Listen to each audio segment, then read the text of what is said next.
तो physical reporting में कौन से डॉक्यूमेंट रिक्वायर्ड है, इससे रिलेटेड काफी सारे बच्चे पूछ रहे थे। तो इस वीडियो में मैं तुम्हारे को ये सारे डॉक्यूमेंट्स बताऊंगा। इसके अलावा तुम्हारे को कोई भी एडिशनल डॉक्यूमेंट्स की रिक्वायरमेंट नहीं होगी। तो बस वीडियो को लास्ट तक देखना ताकि तुम्हारे सारे डाउट्स क्लियर हो जाए। मैं एक एक चीज को अच्छे से बताऊंगा कि कब कौन सा डॉक्यूमेंट मिला होगा और कहाँ से क्या मिलेगा। तो बस वीडियो को लास्ट तक देखना, और वीडियो यूजफुल लगे तो चैनल को सब्सक्राइब करना मत भूलना। तो चलो स्टार्ट करते हैं। सबसे पहले तुम्हारे को 10th की मार्कशीट चाहिए होगी। पहला जो डॉक्यूमेंट है वो है तुम्हारा 10th की मार्कशीट। सेकंड जो डॉक्यूमेंट है वो है तुम्हारे 12th की मार्कशीट, तो वो तुम्हारे को स्कूल से मिल जाएगा। जो थर्ड डॉक्यूमेंट है वो है तुम्हारा आधार कार्ड। तुम्हारा भी आधार कार्ड चाहिए होगा, तुम्हारे पेरेंट्स का भी आधार कार्ड चाहिए होगा। तो ये 3 डॉक्यूमेंट हो गया। चौथा है तुम्हारा जेई मेन का स्कोर कार्ड या जेई एडवांस का स्कोर कार्ड। अगर तुमको आईआईटी मिल रहा है तो तुम्हारे को जेई एडवांस का स्कोर कार्ड चाहिए होगा, वहीं मेंस में एनआईटी प्लस सिस्टम में जेई मेन का स्कोर कार्ड चाहिए होगा। जो फिफ्थ डॉक्यूमेंट है वो है तुम्हारा प्रोविजनल सीट अलॉटमेंट लेटर। ये तुम्हारे को कब मिलेगा? तो अगर तुम आईआईटी वाले बच्चे हो तो तुम्हारे को जोसा के राउंड 6 के बाद में मिलेगा। वहीं अगर तुम सीसेब में पार्टिसिपेट करते हो तो तुम्हारे को सीसेब के जो भी राउंड में तुम पार्टिसिपेट करते हो, सीसेब राउंड 3 पे तुम्हारे को ये मिल जाएगा। ये हो गया तुम्हारा पांचवा डॉक्यूमेंट। वहीं अगर तुम जोसा में ही पार्टिसिपेट करते हो, सीसेब में पार्टिसिपेट नहीं करते हो, तो तुम्हारे को जोसा के राउंड 6 के बाद मिल जाएगा, जब तुम पार्शियल एडमिशन फीस जमा करा दोगे। सिर्फ एनआईटी प्लस सिस्टम वालों को पार्शियल एडमिशन फीस जमा करानी है, आईआईटी वालों को पार्शियल एडमिशन फीस जमा नहीं करानी है। इसके बाद जो सिक्स्थ डॉक्यूमेंट है वो है तुम्हारा वेरिफिकेशन कम सीट एक्सेप्टेंस लेटर। ये तुम्हारे को कब मिला था? जब तुमने फर्स्ट टाइम ऑनलाइन रिपोर्टिंग करी थी। जिस भी राउंड में तुमने ऑनलाइन रिपोर्टिंग करी थी, डॉक्यूमेंट जमा कराए थे, उस राउंड में जिसमें तुमने एसएफ पे किया था, उस राउंड में तुम्हारे को ये डॉक्यूमेंट मिला होगा, वेरिफिकेशन कम सीट एक्सेप्टेंस लेटर। तो ये तुम्हारे को चाहिए होगा। इसके बाद जो सेवंथ डॉक्यूमेंट है वो है तुम्हारे को फी रिसिप्ट। जितने भी तुमने पे किया, जैसे एसएफ हुआ, पीएफ हुआ, जो आईआईटीज वाले बच्चों ने सिर्फ एसएफ पे किया है तो उसकी फी रिसिप्ट तुम्हारे को चाहिए होगी। इसके बाद जो एट्थ डॉक्यूमेंट है वो है तुम्हारा कैटेगरी सर्टिफिकेट। अगर तुम कोई भी कैटेगरी से, जैसे ईडब्ल्यूएस, एससी, एसटी, ओबीसी से बिलोंग करते हो, तो तुम्हारे को कैटेगरी सर्टिफिकेट चाहिए होगा। तो वो एक डॉक्यूमेंट हो गया, एट्थ डॉक्यूमेंट। इसके अलावा तुम्हारा नाइन्थ चीज है वो है तुम्हारी पासपोर्ट साइज फोटोज।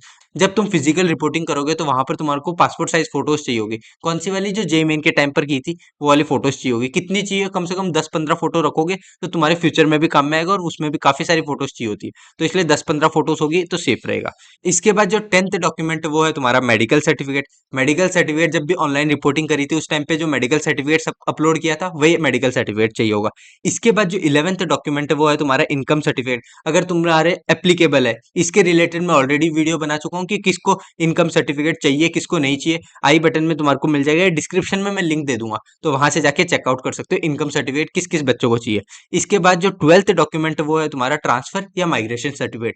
ये तुम्हारे को स्कूल से मिलेगा, तो ये डॉक्यूमेंट भी हो गया, तुम्हारे को स्कूल से मिल जाएगा। इसके बाद जो 13th डॉक्यूमेंट है वो है तुम्हारा gap year certificate. Gap year certificate सिर्फ ड्रॉपर्स बच्चों को चाहिए, और ये भी हर कॉलेज में नहीं चाहिए, कॉलेज टू कॉलेज डिपेंड करता है। किसी कॉलेज में चाहिए होगा, किसी में नहीं चाहिए होगा, तो ये तुम्हारे को चेक करना पड़ेगा। जब भी तुम्हारे को फाइनल अलॉटमेंट मिले, उसकी कॉलेज की वेबसाइट को चेक करना, वहां पर तुम्हारे को पता चल जाएगा। इसके बाद जो तुम्हारा 14th डॉक्यूमेंट है वो है तुम्हारा कैरेक्टर सर्टिफिकेट। जो कैरेक्टर सर्टिफिकेट है ये भी तुम्हारे को स्कूल से मिलेगा, तो वहां से जाके तुम कैरेक्टर सर्टिफिकेट हो गया, 12th की मार्कशीट हो गई, ट्रांसफर और माइग्रेशन सर्टिफिकेट, ये 3 डॉक्यूमेंट तुम्हारे को स्कूल से मिल जाएंगे। इसके बाद जो 15th डॉक्यूमेंट है, एंटी रैगिंग फॉर्म, ये तुम्हारे को भरना पड़ेगा। इसके रिलेटेड भी मैं जल्दी से वीडियो बना दूंगा। तो एंटी रैगिंग के रिलेटेड मैं वीडियो बना दूंगा, इनकम सर्टिफिकेट के रिलेटेड मैं वीडियो बना दूंगा, और गैप ईयर सर्टिफिकेट के रिलेटेड भी बना दूंगा।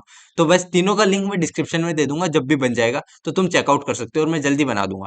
बाकी इसके अलावा अगर कोई डाउट रह जाए तो कमेंट सेक्शन में पूछ सकते हो। इसके अलावा अगर तुम्हारी रैंक काफी पीछे और तुम सीसेब की काउंसलिंग में पार्टिसिपेट करना चाहते हो तो हमारे काउंसलिंग सपोर्ट ले सकते हो, क्योंकि सीसेब में काफी पीछे रैंक तक तुम्हारे को कॉलेज मिलता है। तो ये अपॉर्चुनिटी मिस मत करना, क्योंकि काफी पीछे रैंक तक तुम्हारे को अच्छे अच्छे कॉलेजेस मिल जाएंगे। इसमें तुम्हारे को best personalise choice filling provide करेंगे हम, unlimited chat and call support provide करेंगे, गूगल मीट के सेशंस भी लेंगे, करियर गाइडेंस और सारे डाउट्स सॉल्व किए जाएंगे। जब तक कि तुम्हारी फिजिकल रिपोर्टिंग नहीं हो जाती तब तक तुम्हारी हेल्प की जाएगी। सामने फोन नंबर दिख रहा है, इस पर कांटेक्ट करके पूछ सकते हो। गूगल फॉर्म का लिंक डिस्क्रिप्शन में, वहां पे जाके रजिस्टर कर सकते हो।